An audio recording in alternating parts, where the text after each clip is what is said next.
Alors, dans les expériences à l'international, j'ai vu que vous avez aussi collaboré avec le château de Chillon, que je ne connaissais pas, magnifique, qui est en Suisse, au bord de l'eau, je crois, pour lequel à qui vous avez proposé, vous avez travaillé sur un chatbot avec eux.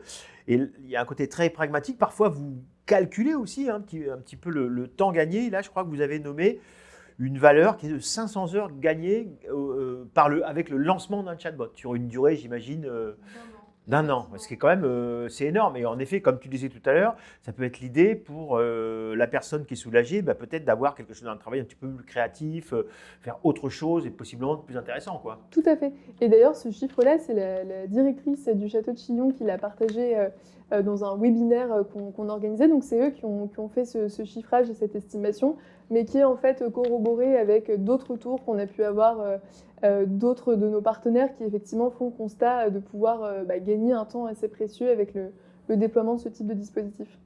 Alors c'est intéressant, je le disais tout à l'heure, si on regarde l'évolution entre vos premiers chatbots, avec aussi des avatars, ce petit personnage qu'on connaissait avec Windows, avec qui on peut échanger, jusqu'à des guides interactifs. Et j'ai vu une vidéo, je crois, sur YouTube à propos du musée des Arts de Québec, où là on peut véritablement échanger avec les œuvres, c'est-à-dire quasiment leur parler, s'adresser à elles, quoi. Tout à fait. C'est le positionnement qui est proposé. Alors souvent l'avatar c'est intéressant mais ça permet de personnifier la technologie et on se rend compte que en fait, les visiteurs ont besoin de s'adresser à quelque chose ou à quelqu'un. Donc on a toujours besoin de choisir un narrateur. Donc que ce soit un personnage réel, fantastique, ou que ce soit l'œuvre, ou que ce soit une sorte de narrateur externe, mais il y a besoin de se positionner pour choisir depuis quel point de vue on parle et comment est-ce qu'on va partager du coup ces connaissances avec les visiteurs. Oui, c'est qu'en fait, c'est comme si vous aviez besoin toujours, et j'imagine que c'est une obsession, une saine obsession, que de faciliter l'empathie, la projection. Il faut que qu'il y ait une sorte de personnalité de ce que vous proposez. Je pense même, moi je connais des artistes qui quasiment sont en fascination pour leur aspirateur et qui quasiment l'humanisent. Et je pense à des cultures notamment animistes où les objets ont une âme. Donc je pense que c'est de nature à aider les échanges du public. Tout à l'heure, on évoquait le jardin Albert Kahn, c'est juste derrière Louis Vuitton. Donc j'imagine que vous avez fait un petit tour et vous avez été échangé avec la fondation. Là, il s'agit encore d'une IA générative. Et est-ce que c'est à peu près le même style d'IA qu'avec le Musée des Arts du Québec, où il y a des différences notoires ou... En fait, ce qui change à chaque fois, c'est que ça va dépendre du contenu qu'on Bien met sûr. dans l'intelligence artificielle. Donc, on voit que là, on a un contenu qui est différent et donc une expérience qui est tout à fait différente et qui permet en ce moment et pour quelques jours encore de dialoguer avec des œuvres de l'exposition Rothko. Et du coup, c'est vraiment cette approche où, certes, on a une technologie commune, mais comme les contenus changent à chaque fois, ça métamorphose l'expérience et en termes d'approche pour le visiteur, ce qui est très intéressant, c'est que les podcasts sont très en vogue aussi par ailleurs.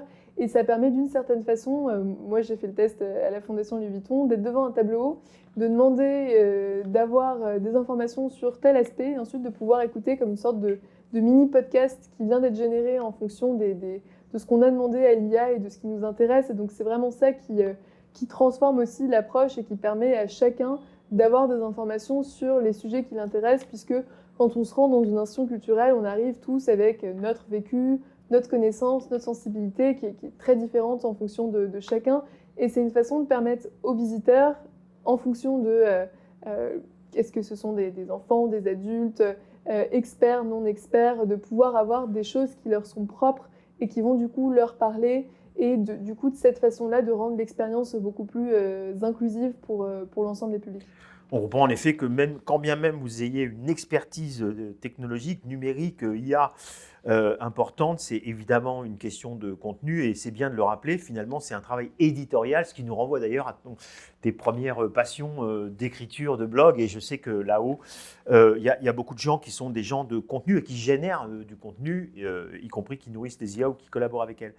Alors évidemment, ce qui change, c'est les contenus, mais c'est aussi les publics. La Fondation Louis Vuitton, je dirais qu'il y a des publics, mais enfin le public est quand même assez homogène. C'est quand même plutôt un public amateur d'art moderne contemporain. En revanche, quand encore une fois vous sortez des frontières et que vous allez à Rome, la visite du Colisée, c'est énorme comme le spectre public, il est gigantesque, y compris aussi en termes de langue, donc de culture. Donc j'imagine que là, ça vous fait un petit peu plus de travail, non? Oui, là, les enjeux sont très différents et c'est vrai on est très heureux de cette collaboration avec le Colisée et même le parc archéologique du Colisée. Ouais. Donc il y a un enjeu pour ceux qui ont déjà essayé récemment d'y aller, de comprendre comment ça se passe, en fonction de quel type de visiteur on est, comment est-ce qu'on peut avoir quel type de billet, etc. Sachant qu'il n'y a plus de vente de billets sur place. Donc il y a vraiment un enjeu d'orientation des visiteurs qui est majeur et sur lequel le dispositif veille vraiment à les accompagner dans plusieurs langues pour faire en sorte que chacun puisse avoir tous les éléments dont il a besoin. Et on voit donc cette volonté, et j'imagine cet intérêt aussi qu'il y a pour sortir des frontières de France. On a noté déjà outre-Atlantique, sud de l'Europe, est de la France, et on peut imaginer que vous allez continuer ces collaborations à l'international. Et en même temps, tu n'as rien perdu de ta capacité à écrire. On évoquait tout à l'heure cet ouvrage en collaboration avec Valentin. Alors, si je peux me permettre, je l'ai reçu par ton éditeur et je t'en remercie. Là, tu vas un petit peu ailleurs. Alors, il y a toujours l'IA qui est un peu un prétexte, mais finalement, là, je dirais que c'est aussi un petit peu la part féministe ou peut-être tout simplement femme Marion Carré qui a voulu effacer Alice Recoq, une question pour finalement nous parler de quelqu'un que peu de gens connaissent. Et d'ailleurs, tu le dis, je crois, finalement, c'est un jour au gré d'une recherche sur Internet où tu t'es retrouvé sur la page d'Alice Recoq. J'avoue, j'y étais aussi grâce à toi, mais j'avoue, je ne la connaissais pas, contrairement à quelques grandes femmes de l'histoire du numérique, de l'informatique. Alors, qui est-elle? Pourquoi on a voulu l'effacer déjà? Mais surtout, qui est-elle? Cette Alice Lecoq que je mets face caméra. Oui, alors tu n'es pas le seul à ne pas connaître Alice Recoq. Merci. C'est vrai que moi, ce qui m'a beaucoup étonnée après avoir fait sa découverte, c'était de me rendre compte que tout le monde autour de moi, donc dans le milieu du numérique et en dehors, avait complètement oublié cette pionnière française qui a un parcours assez remarquable. Et en fait, pour moi, ce que je fais avec cet ouvrage d'Alice Recoq, c'est au fond la même chose que ce que je faisais avec Il était Paris et ce que je fais aussi avec Asmona, c'est transmettre et ici mettre en lumière, faire redécouvrir une pionnière oubliée qui est à mon sens quelque chose de très important puisqu'on a cette part de femmes dans le numérique en France qui est très faible, moins de 30%. Dans l'intelligence artificielle au niveau mondial, pareil, c'est pas brillant. Et donc on a vraiment un enjeu de pouvoir faire en sorte que plus de femmes se lancent dans le numérique. Et il y a une vraie problématique autour des représentations. C'est-à-dire des modèles. Souvent, exactement, un manque de rôle modèles qui sont donc des figures inspirantes pour donner envie de se lancer et de représentation, puisque souvent on imagine que voilà, des data scientists, des développeurs, des ingénieurs, c'est principalement des hommes. Donc il y a toute une boucle systémique que je mets vraiment en lumière dans le livre à travers le parcours d'Alice Recoq, qui est un fil rouge, pour démontrer en fait ce problème qui, du plus jeune âge jusqu'à ensuite la disparition et la postérité, entache vraiment la place des femmes et fait qu'elles disparaissent et elles sont invisibilisées.